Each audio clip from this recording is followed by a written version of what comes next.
झारखंड प्रदेश Congress committee ने वक्फ संशोधन bill का पुरजोर विरोध किया है। प्रदेश अध्यक्ष केशव महतो कमलेश ने कांग्रेस भवन में आयोजित प्रेस कॉन्फ्रेंस में स्पष्ट शब्दों में कहा कि वक्फ संशोधन बिल संविधान में प्राप्त अल्पसंख्यकों के अधिकार के साथ छेड़छाड़ और धार्मिक स्वतंत्रता पर अंकुश लगाना है, जिसकी कांग्रेस पार्टी पुरजोर विरोध करती है।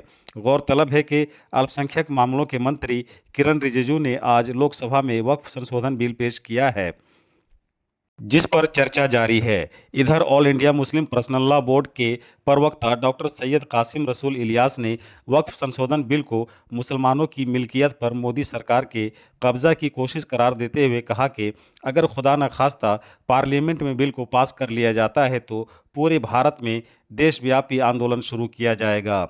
किसी भी सूरत में भारत के मुसलमान केंद्र सरकार की मनमानी बर्दाश्त नहीं करेंगे। आज के प्रेस कॉन्फ्रेंस में केशव महतो कमलेश और दीगर कांग्रेसी लीडरों ने वक्फ संशोधन बिल के संबंध में और क्या कुछ कहा है, सुनाते हैं आपको। वक्फ बोर्ड परिषद में गैर मुसलमानों को शामिल करने का प्रस्ताव वक्फ संपत्तियों के प्रतिनिधित्व और प्रशासन के बारे में चिंता पैदा करता है, जिन्हें पारंपरिक रूप से इस्लामी कानून के अनुसार प्रतिनिधित्व किया गया है। ये जो है नंबर 1, यानी वक्फ बोर्ड परिषद में गैर मुस्लिमों को शामिल करने का जो षड्यंत्र है, इसका हम लोग विरोध करते हैं। विधेयक अधिनियम की धारा 23 में संशोधन करके वक्फ बोर्ड के मुख्य कार्यकारी अधिकारी के मुस्लिम होने के मापदंड को हटाता है। इसके अतिरिक्त अधिनियम की धारा 9 में संशोधन करके विधेयक ने राज्य वक्फ बोर्ड और केंद्रीय वक्फ परिषद में 2 गैर मुसलमानों की अनिवार्य शर्त पेश की है। इसके अलावा विधेयक द्वारा धारा 9 में संशोधन के अनुसार परिषद में नियुक्त सांसदों, पूर्व न्यायाधीशों और प्रतिष्ठित व्यक्तियों का मुस्लिम होना आवश्यक नहीं है। ये संशोधन स्पष्ट रूप से मुस्लिम समुदाय के अपने मामलों के प्रबंधन से नियंत्रण को कमजोर करने और छीनने का प्रयास है और यह भारत के संविधान द्वारा प्रदत्त की गई धार्मिक स्वतंत्रता का स्पष्ट उल्लंघन है। यह विधेयक मुस्लिम समुदाय के धार्मिक भावनाओं से स्पष्ट हस्तक्षेप है और आरएसएस और भाजपा के मर्जी के अनुसार समुदाय की संरचना और कार्य प्रणाली को बदलने का प्रयास है। इस तरह दूसरा जो है, यह विधेयक जो है मौजूदा न्यायाधिकरण प्रणाली की जगह सरकारी अधिकारियों को विवादों को निपटाने का अधिकार देता है। यह बदलाव वक्फ बोर्ड की स्वायत्तता और धार्मिक सिद्धांतों के अनुसार मुद्दों को हल करने की इसकी क्षमता को कमजोर करता है। इसका हम लोग विरोध करते हैं। तीसरा नंबर, एक अन्य विवादास्पद पहलू यह प्रावधान है कि मुकदमों को सीधे उच्च न्यायालय में ले जाने की अनुमति देता है। यह समाधान प्रक्रिया को जटिल बना सकता है और संभावित रूप से न्यायिक प्रणाली पर बोझ डाल सकता है।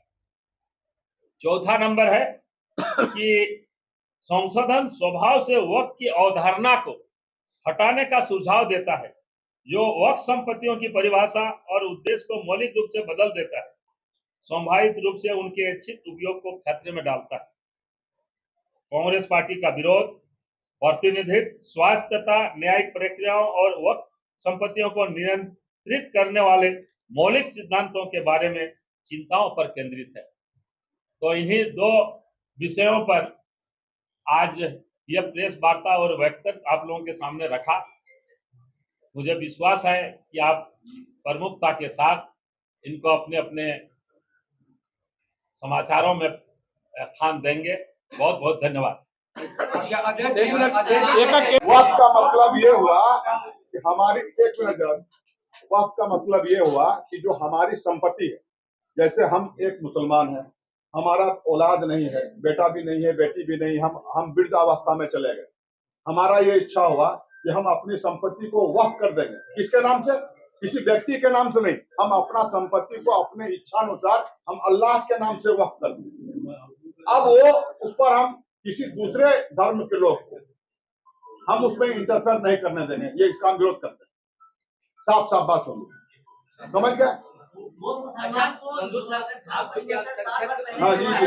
नहीं, और वो पब्लिक के लिए दिया जाता है। हाँ, वो सिर्फ पब्लिक के लिए। और ये समझ लीजिए कि वो पब्लिक के लिए खाली मस्जिद और मदरसा के लिए नहीं है, वो पब्लिक के लिए हमारा हर तरह के जो आम जनता के लिए जो हमारा ये है सारा चीज के लिए बात है।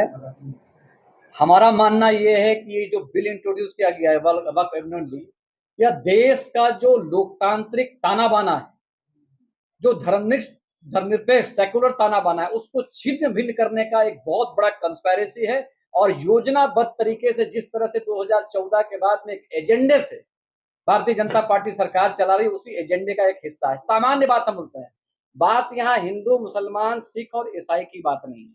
बहुत ठंडे दिमाग से हमको लगता है सबको कंसेप्ट क्लियर होगा, लेकिन एक आध बात पर आपका ध्यान आकर्षित करना चाहता हूँ। क्या आप कल्पना करते हैं कि देवघर का बाबा का जो मंदिर है, या देवड़ी मंदिर जो है, या किला मंदिर जो है, उसके प्रबंध समिति में कोई नॉन हिंदू वहां पर इंट्रोड्यूस? क्या हम ये उम्मीद करते हैं कि गुरुद्वारा प्रबंधक कमेटी रकाबगंज में है, जो वहां पर कोई सिख के अलावा कोई दूसरा आदमी? इस देश में एक मान्य परंपरा रही, और इसकी एक खूबसूरती रही है।